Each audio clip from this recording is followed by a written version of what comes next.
And that's what this is. It's calculated. This is calculated. It's choreographed. Obviously, they have a big problem, and the problem's name is Candace Owens. Candace Owens is going live every day, and she is absolutely motherfucking their credibility. Every single day, she's calling Tyler Boyer a gay pedophile. She's saying Erika Kirk is a fake wife and killed her husband. She's saying everybody at Turning Point killed Charlie to cover up missing funds or something like that. She's going live every day to an audience of millions of people and saying these things. And Turning Point has no idea how to respond. And they're sort of oscillating between feigning indignation, pretending to take the high road, pretending to not be affected, but also playing the victim and for sympathy. But they can't seem to find anything that works. It looks like they're tinkering with it.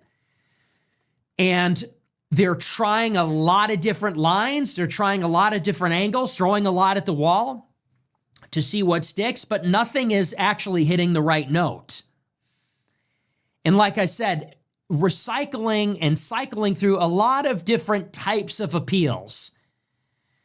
Don't attack his wife. That's his wife. You can't do that. You can attack his wife, but don't attack the rest of them because they're family. Don't attack any of them because they're human. Well, everyone's just grieving in a different way. Well, and you can tell that it is, it's fake. And by fake, I don't mean that they're all liars.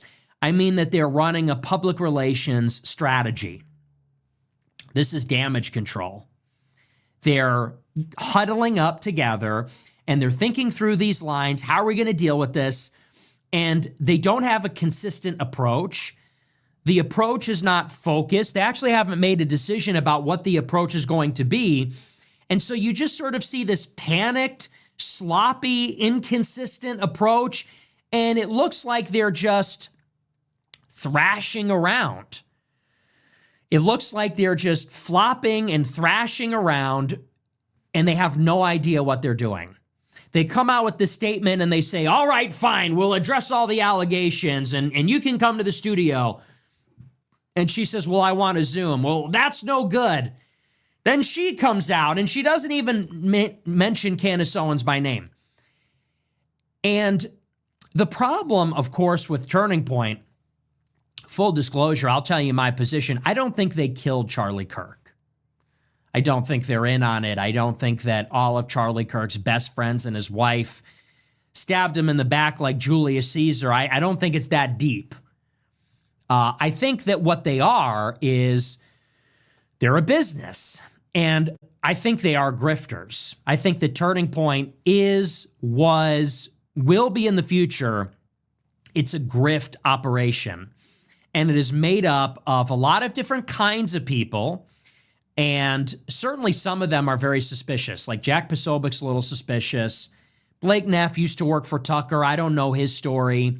That Andrew Kolvik guy, that guy is like an Israel lobby shill. So it's made up of a lot of different like industry people who only care about money. And for this reason, I don't trust Turning Point USA at all. You have so many people there who work there, who act like they're America first. Meanwhile, they are loyal to another country. Their biggest donors are super shady and suspicious. You should take a look at that. And again, just look what happened with Charlie Kirk. This whole organization is suspicious. They only care about money. It's based on money. And I can understand that Candace Owens doesn't want to go to them because she doesn't trust them at all. Like seriously, look what happened with Charlie Kirk. Like, excuse me, but Turning Point USA is a weird organization. It's super suspicious. I don't trust these people. Even when Charlie Kirk was still alive, I didn't trust this whole organization. And now I don't trust it at all. This organization is based on money, based on people who act like they care about this country. Meanwhile, they are loyal to another country. So I can understand that Candace Owens doesn't want to work with them or even wants to like go to them. Turning Point USA is a joke at this point. And some of them are ideologically convicted in the wrong direction, like they're pro-Israel hacks. Some of them don't believe in anything. They're just a mouthpiece. Some of them are basic bitch conservatives. But I guess the sin of Turning Point USA is a lot of them are just phony. A lot of them are just They're calculating, cynical, political opportunists. And that's why everything they're putting out is coming across that way. Everything they're putting out is coming across as very thin and cheap and insincere. And it's not working. I think that the approach that they need to adopt is they need to address it head on. At this point, what do we have to lose here? Candace has the bigger platform, actually, at this point. Her YouTube channel is massive. Her Spotify is massive. Her Twitter is massive. Everybody is watching the Candace show, for better or for worse. And when I say the Candace show, I mean that as a pejorative. It's what it is. It's a big performance.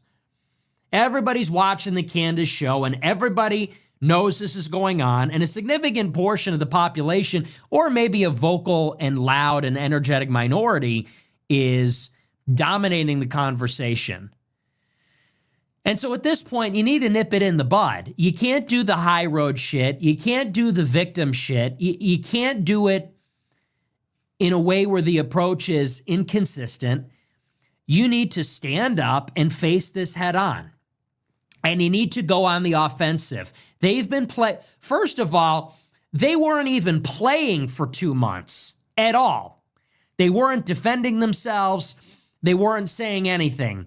Then they came out on the defensive, and they were doing this thing where they weren't naming anybody by name, and they weren't addressing anything directly. They were sort of making these references to it and pretending it didn't exist and pretending they weren't bothered by it, pretending to take the high road. And even now, they're on defense. She comes out and says, oh, we're human beings. We're being attacked. This is so sad. I'm just trying to build. And everyone knows that's bullshit. You've got a huge Candace Owens problem. And it's a problem for you, your credibility, your organization, your operations, your fundraising. You cannot go on. You cannot act as though everything is okay and everything is normal as long as this is happening. And when you go on the show and you won't say her name, I understand the thought process behind that. But when you go on the show and you pretend to take the high road and say that you're just worried about moving forward, no one buys that because everyone knows this is a problem and everyone knows you know it's a problem and everyone knows that you wouldn't be acting like this if you didn't know it was a problem. It's a tacit acknowledgement that this is a problem. So in my opinion, you got to put down the handkerchief. You got to stop with, and I know this is going to sound callous, but this is politics. And politics is ruthless. And people might find this to be extremely outrageous. I think the whole thing is very dark and very outrageous, but this is politics. And in politics and in the media, it isn't about acting in good faith. It isn't about who is the purest of heart or who has the purest of intentions or even who is the most honest. Because if you can't defend yourself, if you're not fighting and making your case in the public square, if you're not winning, then the rest of it doesn't matter because the perception is what rules the day. So even if Erika and Turning Point are innocent, and even if they genuinely are taking the high road, and even if they're in the right, even if they're right to be aggrieved, none of that matters. If Candace is dominating the conversation, if the perception is that they're hiding something or whatever, you have to be ruthless. You have to win. You have to fight. You have to make the case. And so I look at Erika and I look at the crew, and you could just say this objectively. And you know me, I'm anti-Candace at this point. I think she is a horrible, disgusting human being. I think what she is doing is wicked and selfish and reckless, and I think it's setting us back 5 years, and I think she's a complete idiot, and I think she's wrong. That being said... Oh my god, bro. No, I first thought that Nick was finally defending Candace for the first time. He has been attacking her for the past week, day after day, and now he just said this. Oh, Nick, why? Like, stop fighting Candace Owens. Like, this will put yourself in such a bad position, but... Why is he saying all these things about her? Like, I'm like, But I mean, what he said, okay, what he said about Erika Kirk, this is so true. I feel like Erika Kirk is not in a position to like lead this organization. She tries to save this organization. She wants to be like this threat wife, like the traditional wife. So I think it's better for her to like stay home with their children, like raise their children, because I feel like they need you at this point instead of like trying to like run this organization, because she can't. She just can't handle this. What Nick just said is so true. Erika Kirk, she cannot even defend herself against Candace Owens. So she will never run this organization. But oh my god, dude, why is Nick like constantly like attacking Candace Owens? It looked like he's a little bit obsessed with her. I mean, I appreciate his honesty, but he should stop doing this. Like, he is, again, roasting Candace Owens in this video. And believe me, it's just the beginning. But believe me, this is going to be an interesting video, because Candace Owens versus Erika Kirk, we have this fight before GTA 6. Can you imagine? As an objective outside observer, as somebody that is not directly involved in this, Turning Point is getting their asses kicked. Their performance is poor and they are losing. And I don't even know that I want them to win, but I definitely think that Candace needs to be taken down a peg. So I say that as somebody that's in a way sort of rooting for them, in at least on some level rooting for them to defeat some of the allegations. So anyway, so I saw this from Erika Kirk. She comes out crying. And then I see a video from Candace Owens. She jumps on Instagram and she films her big, fat, stupid head. And she goes, yeah, it's about me. They didn't say it's about me, but it's about me. It's about me. And I don't know how you look at this person and are not filled with disgust, especially as a man. If you're a woman, I get it. I think that women are easily manipulated. And I think that women tend to be suckers for things like this. I don't understand how any man could look at that Instagram video she posted and not be overwhelmed with disgust. She goes live on Instagram or on her story and she goes, yeah, it's about me. They don't say it's about me, but it's about me and it's all about me and it's me, me, me. And she's giddy. She is lit up like one of these Christmas trees. She's lit up. Her expression is bright. They're talking about me, me, me, me. It's all about me. She goes, and I'm going to go live and I'm going to talk about what they said about me. You can read it on her face. She literally could not be happier. She is elated. It is orgasmic. It is orgiastic exuberance that she was directly attacked by Erika Kirk. And you want to know why? Because she knew that when she went live today, everybody was going to be watching to see the counter. Because that's what this is now. That's what this is. It is a soap opera. It is a big soap opera. It is a serial. It is a true crime series where the investigators are now the main characters. That's what this is.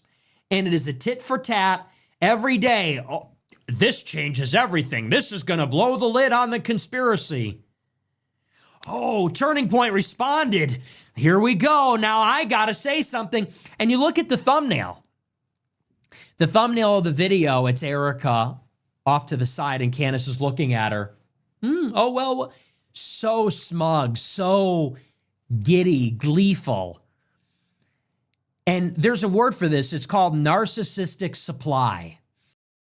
Oh, bro. Like, okay, Nick is obsessed with Candace Owens. I just have to admit this. But I actually believe the things what Candace Owens is doing, at this point, about Turning Point USA, I think it's good. I think it's very good. I like to watch her show and the things what she is doing. Like, how can you hate on this? Like, if you are, like, Nick, you are on the same side with her, right? Like, or are you also now a Turning Point USA groupie? Come on. I think it's always good to ask these questions what Erika Kirk, or what Candace Owens does, about Erika Kirk.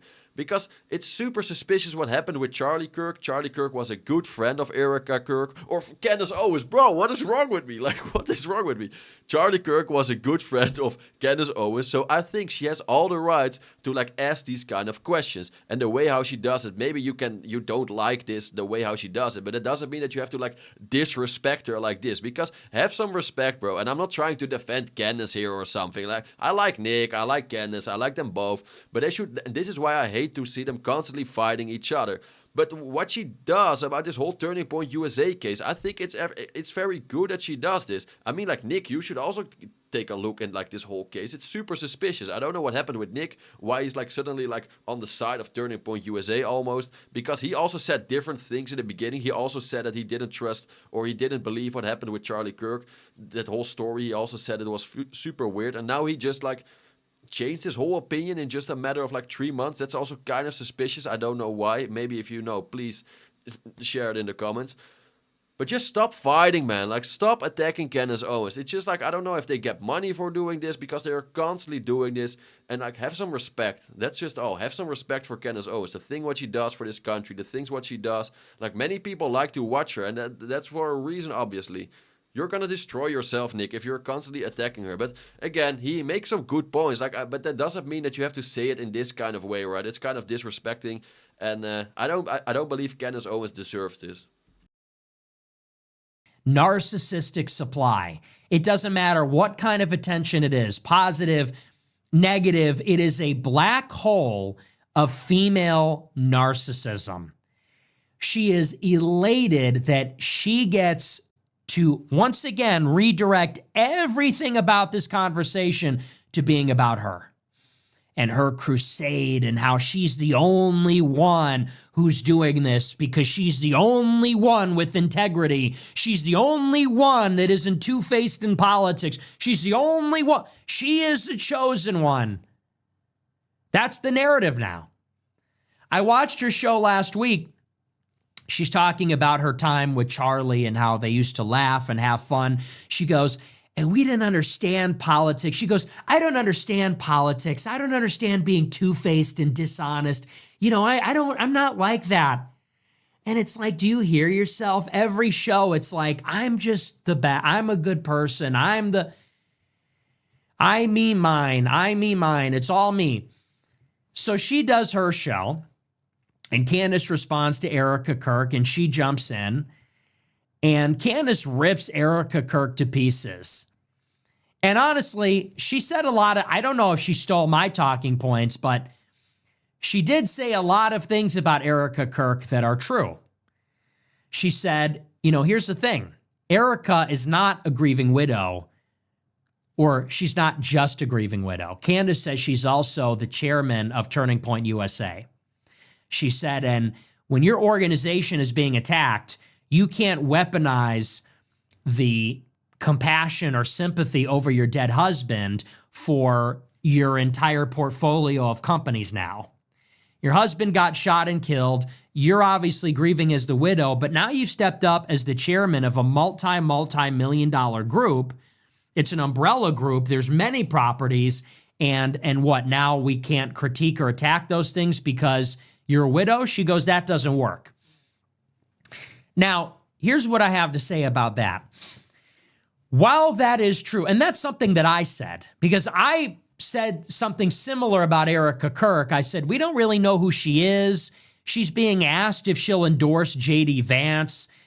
I don't know what her endorsement means. We don't know who she is.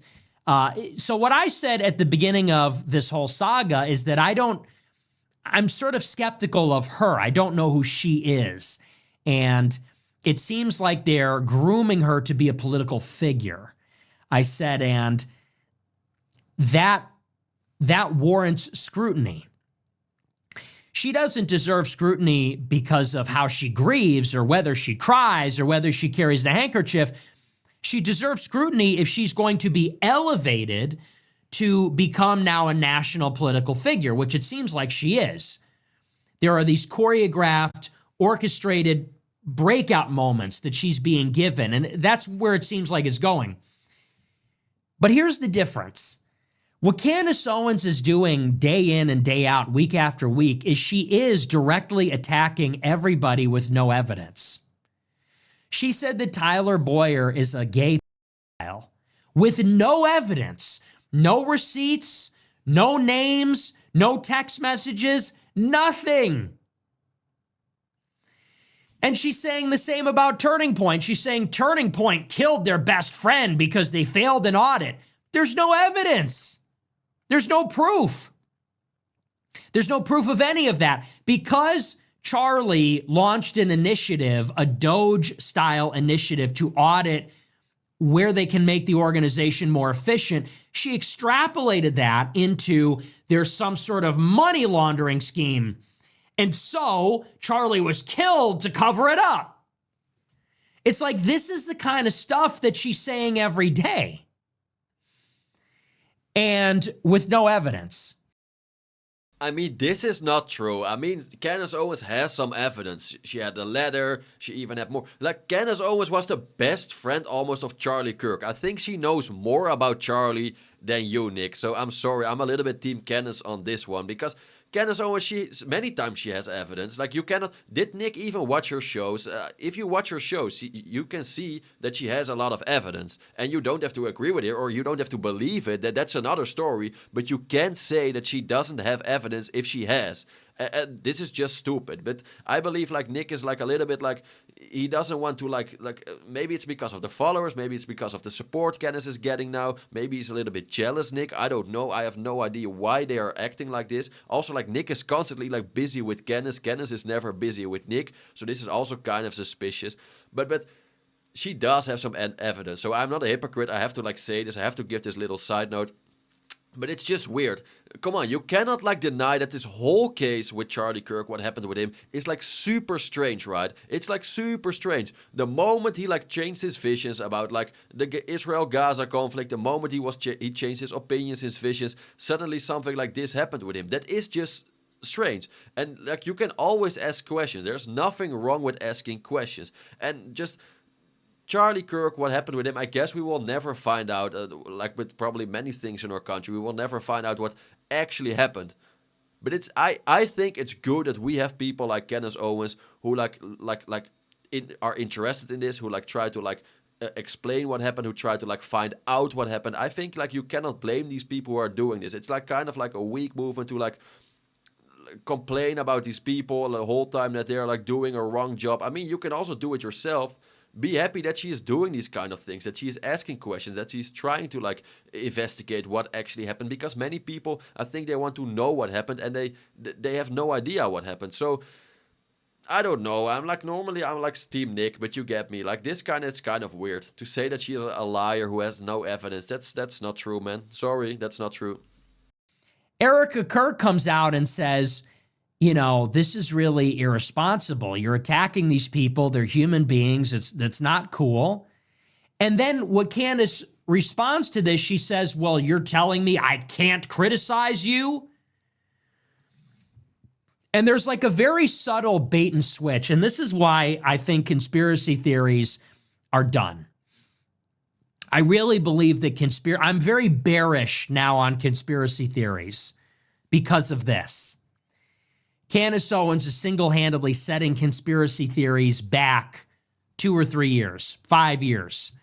And I'll tell you why. She is doing a very dishonest bait and switch where she goes on her show and every day attacks private people. Some public people, some private people, and she does it with little or no evidence. And those people then want to sue her for defamation. Or those people forcefully respond and they say, this is really irresponsible. This is not true. This is hurtful. This is reckless. This is divisive. And then she comes on the show the next day and says, they are telling us that we can't ask questions. And those are very different things. I'm sorry, who is saying that we can't ask questions? Nobody is saying that. As a matter of fact, they're saying the opposite.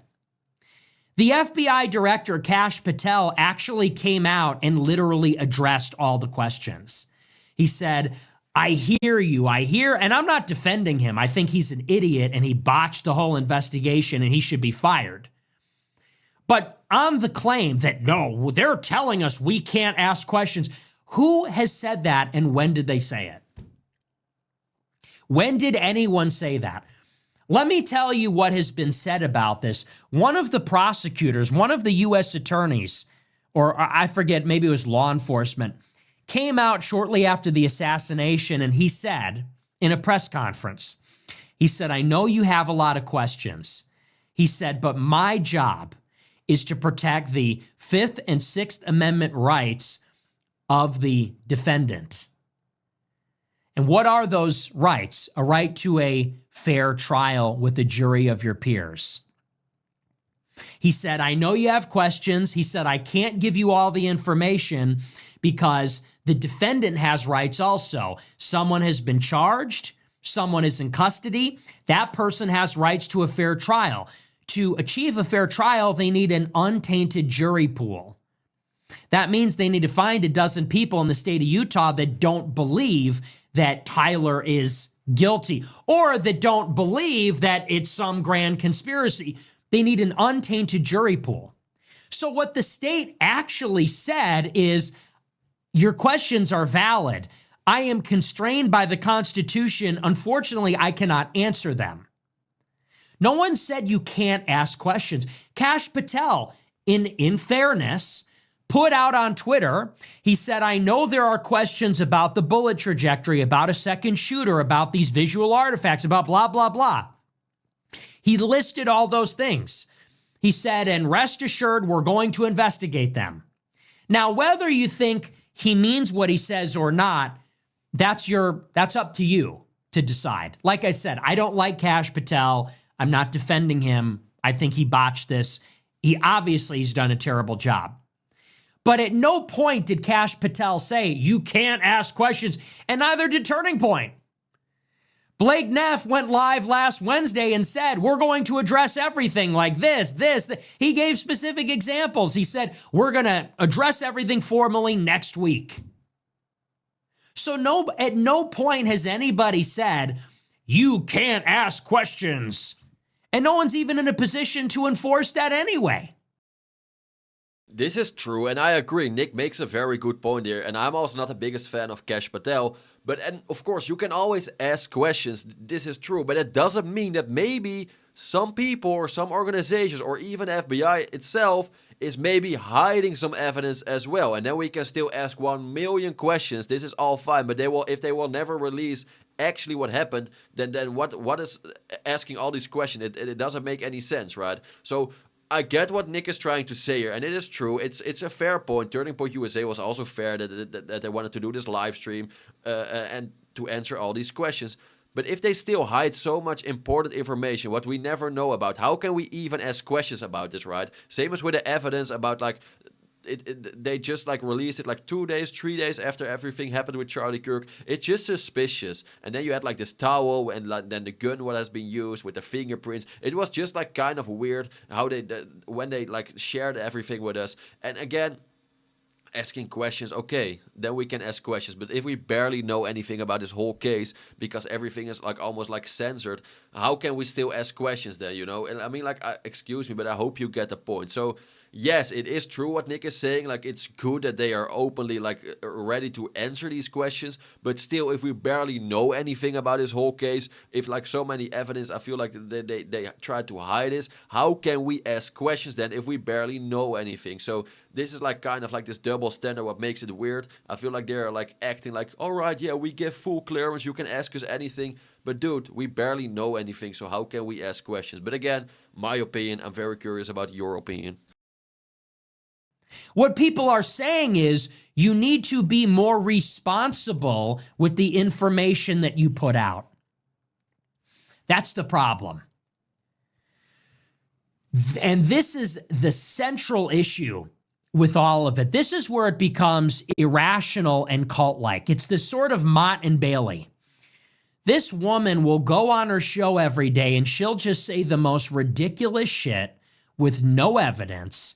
It doesn't even make sense. She comes out on her show and says, Charlie Kirk told me in a dream that he was betrayed. And people like myself will take that, okay, you said it on your show, and you're literally using that as evidence. She came out and said, I have visions of beekeepers and Charlie, and I have dreams, and I pulled my kids out of school because of it. She thinks her dreams contain information that is relevant to the investigation. Her dreams that take place in an atemporal space inside of her mind. And a serious person will take that and say, that's not evidence. That's ridiculous. And then they will reply and say, well, what? We can't ask questions? So you're defending the FBI? Every single time, every time. Because I've covered this off and on for like 3 months. They'll put something out, for example, like the palm pistol. Remember that? Remember they said there was a palm pistol? He was shot from behind?